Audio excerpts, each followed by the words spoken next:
ప్రియమైనటువంటి దేవుని ప్రజలారా, మన రక్షకుడు మన ప్రభు అయినటువంటి యేసుక్రీస్తు పరిశుద్ధ నామంలో మరొకసారి మీ అందరికీ శుభాలను తెలియజేస్తున్నాం. ఈ దినము శిలువ శ్రమల ధ్యానాల్లో భాగంగా మరొక మాటను మనము బైబిల్ గ్రంథంలో నుండి ధ్యానం చేసుకుందాం. మత్తయి సువార్త 5వ అధ్యాయము 10, 11, 12 వచనాలను చదువుకుందాం. నీతి నిమిత్తము హింసింపబడువారు ధన్యులు, పరలోక రాజ్యము వారిది. నా నిమిత్తము జనులు మిమ్మును నిందించి హింసించి మీ మీద అబద్ధముగా చెడ్డ మాటలెల్లా పలుకున్నప్పుడు మీరు ధన్యులు. సంతోషించి ఆనందించుడి, పరలోకమందు మీ ఫలము అధికమగును. ఇలాగున వారు మీకు పూర్వమందుండిన ప్రవక్తలను హింసించిరి. ప్రార్థన చేసుకుందాం. మమ్మలను మికిలిగా ప్రేమించిన మా ప్రియ పరలోకపు తండ్రి, నీ పరిశుద్ధ పాదములకు వందనాలు, మీకు స్తోత్రాలు. మరి యొక్క నూతన దినంలోనికి మమ్మలను ప్రవేశపెట్టిన విధానమును బట్టి, మా ఆయుష్ను పొడిగించిన విధానమును బట్టి మీకు వందనాలు, స్తోత్రములు చెల్లిస్తూ ఉన్నాం. ప్రత్యేకించి ఈ యొక్క చదవబడినటువంటి యొక్క లేఖన భాగములో నుండి మీరే మాకు బోధించి నేర్పించమని యేసు పరిశుద్ధ నామంలో అడిగి వేడుకుంటున్నాము తండ్రి, ఆమేన్. క్రీస్తునందు ప్రేమైనటువంటి దైవజనమా, ప్రభు అయినటువంటి యేసుక్రీస్తు సిలువలో ఆయన చేసినటువంటి గొప్ప కార్యము మనందరికీ తెలుసు. నిత్య జీవాన్ని ఇవ్వడానికి, రక్షణ ఇవ్వడానికి ఆయన ఎంతో గొప్ప శ్రేష్టమైనటువంటి కార్యాన్ని చేశాడు. పాపములో నుండి విడిపించబడడానికి తన అమూల్యమైనటువంటి నిర్దోషమైన నిష్కళంకమైన రక్తాన్ని ఆయన కార్చడం జరిగింది. కాబట్టి ఇక్కడ యేసుక్రీస్తు ప్రభువారు చెప్తూ ఉన్నాడు. హెబ్రీయులకు వ్రాయబడిన పత్రిక 12వ అధ్యాయంలో 2వ వచనములో, ఆయన తన ఎదుట ఉంచబడినటువంటి ఆనందము కొరకై అవమానమును నిర్లక్ష్యపట్టి సిలువను సహించి దేవుని సింహాసనము యొక్క కుడిపార్శ్వమున ఆసీనుడై ఉన్నాడు. కాబట్టి తన ఎదుట ఉంచబడినటువంటి ఆనందం ఏమిటి? ఆనందం. కాబట్టి పాపులమైనటువంటి మన కొరకు రక్షణ ద్వారం తెరవటం ఆయనకు ఆనందం. తండ్రితో సమాధానము కలిగించటం ఆయనకు ఆనందం. తెగిపోయినటువంటి ఈ యొక్క సంబంధాన్ని తిరిగి కలపటం ఆయనకు ఆనందం. మన మీద రుణముగా పాపము ఏలుబడి చేస్తూ ఉంది. కాబట్టి ఆ రుణపత్రాన్ని మేకులతో సిలువకు కొట్టడం ఆయనకు ఆనందం. ఆ రుణపత్రములో ఉన్నటువంటి పాపములన్నిటినీ తన రక్తం ద్వారా కడగటము, అది ఆయనకు ఆనందం.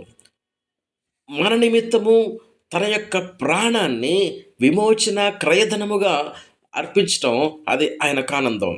కాబట్టి నిత్యరాజ్యములో యుగ యుగాలు ఆయనతో కూడా మనము ఉండటానికి, ఆయనతో కూడా మనము ఏలుబడి చేయటానికి ఆయన ఏం చేస్తున్నాడంటే అవమానమును సహిస్తున్నాడు, సిలువను సహిస్తున్నాడు, ఆయన భరిస్తున్నట్లుగా మనం చూస్తూ ఉన్నాం ప్రియమైన దైవజనమ. కాబట్టి ఈ లోకములో మనము ఉన్నప్పటికీ కూడా, ఈ లోకములో మనల్ని ఎవరైనా వ్యతిరేకించినప్పటికీ యేసుక్రీస్తు ప్రభువు యొక్క నామము నిమిత్తము మనలను జనులు హింసిస్తారని చెప్పాడు, నిందిస్తారని చెప్పాడు, చెడ్డ మాటలు పలుకుతారన్నాడు, అబద్ధములు పలుకుతారన్నారు, లేనిపోని మాటలు కల్పిస్తారని చెప్తున్నారు. ఈరోజు మనం చూస్తూ ఉన్నాం, మనం ప్రత్యేకంగా చూస్తూ ఉన్నాం. ఈరోజు లోకం అంతటా కూడా ఎలాంటి పరిస్థితులు కలిగి ఉన్నాయో. కాబట్టి అక్కడ మత్తయి సువార్త 5వ అధ్యాయంలో అంటున్నాడు, నీతి నిమిత్తము హింసించబడేవారు ధన్యులు, పరలోక రాజ్యం వాళ్ళది. కాబట్టి ముందున్నటువంటి ఆ యొక్క శ్రేష్టమైనటువంటి ఆ యొక్క మనము దీవెన కొరకు, ఆశీర్వాదం కొరకు మనం ఏం చేయాలంట? కొన్నిసార్లు శ్రమలు పడాల్సి వస్తుంది. కాబట్టి నీతి కోసం, నిజాయితీ కోసం, యేసుక్రీస్తు ప్రభువారి కొరకు ఆయన యొక్క మాటలను, యొక్క సువార్త యొక్క లోకానికి చెప్పినప్పుడు సువార్తను నమ్మరు. హృదయము కాఠిన్యము చేసుకొని వారు ఏం చేస్తారంటే మన మీద తిరగబడతారు, సావుకుల్ని కొడతారు, ప్రవక్తలను హింసిస్తారు. ప్రభువే చెప్పున్నాడు. కాబట్టి నీతి నిమిత్తము ఎవరైతే హింసించబడతారో, ప్రభు కొరకు ఎవరైతే మాటలు పడతారో, ప్రభు కొరకు ఎవరైతే అవమానం పొందుతారో, ప్రభు కొరకు ఎవరైతే ప్రాణాలను అర్పిస్తారో వారు పరలోక రాజ్యం వారిది. వారు ధన్యులు అని చెప్తున్నాడు. నా నిమిత్తము జనులు మిమ్మను నిందించి హింసించి మీ మీద అబద్ధముగా చెడ్డ మాటలెల్లా పలుకున్నప్పుడు మీరు ధన్యులు. సంతోషించాలి, ఆనందించాలి. ఎందుకు? మన ముందు పరలోక రాజ్యం ఉంది. మన ముందు దేవునితో సాన్నిహిత్యం ఉంది. దేవునితో సమాధానం కలిగి ఉండటానికి, దేవుని దగ్గర ఉండటానికి, ఆ నిత్య రాజ్యంలో యుగయుగాలు సంతోషంగా జీవించడానికి ఈ లోకంలో మనం ఏం చేయాలంట, కొన్నిసార్లు శ్రమ పడాల్సి వస్తుంది. కొన్నిసార్లు అబద్ధాలను ఎదుర్కోవాల్సి వస్తుంది.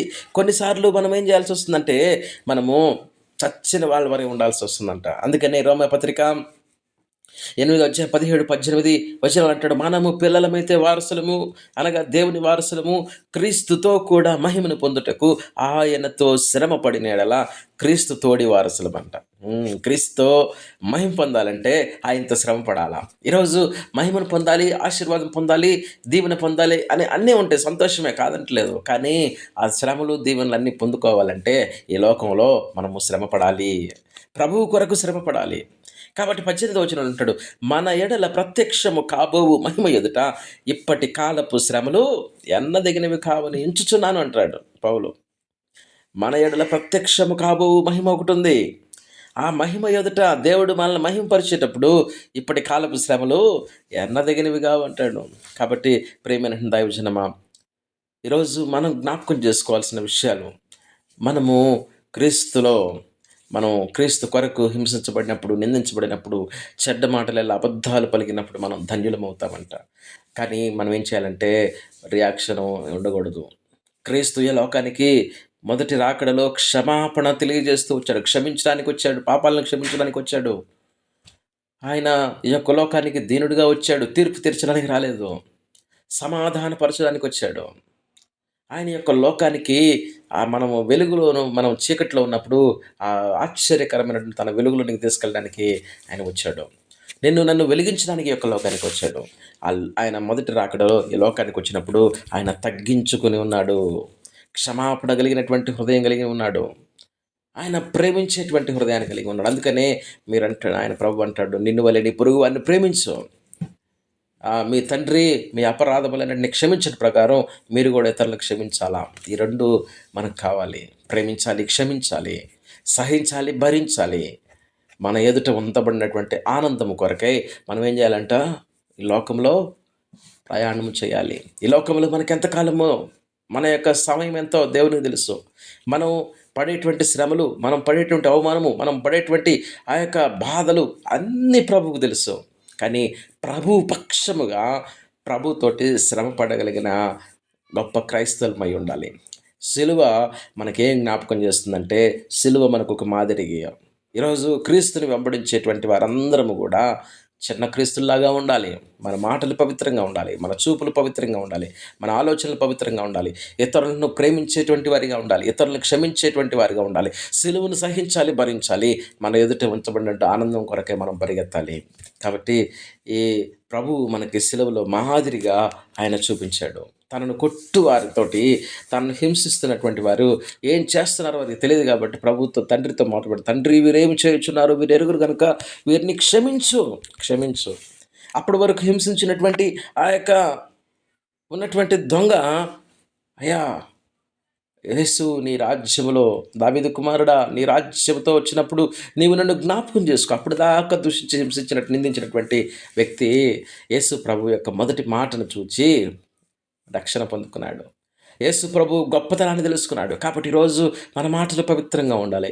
మన మాటల్ని ఇతరులను ప్రభావితం చేసేటువంటి, పెద్ద వేల మందిని, లక్షల మందిని ప్రభావితం చేయకపోయినా ఒక్కడం చాలు. మన మాటలు, మన సాక్ష్యాన్ని బట్టి ప్రభువులోనికి వస్తారు. కాబట్టి మంచి సాక్ష్యాన్ని కలిగినటువంటి జీవితం జీవించడానికి ఈ లోకంలో మనకి కొన్ని శ్రమలు ఉంటాయి. ఆ శ్రమలు క్రీస్తు ప్రత్యక్షమైనప్పుడు ఉండేటువంటి మహిమ ఎదుట అవి ఎన్న తగినవి కావు.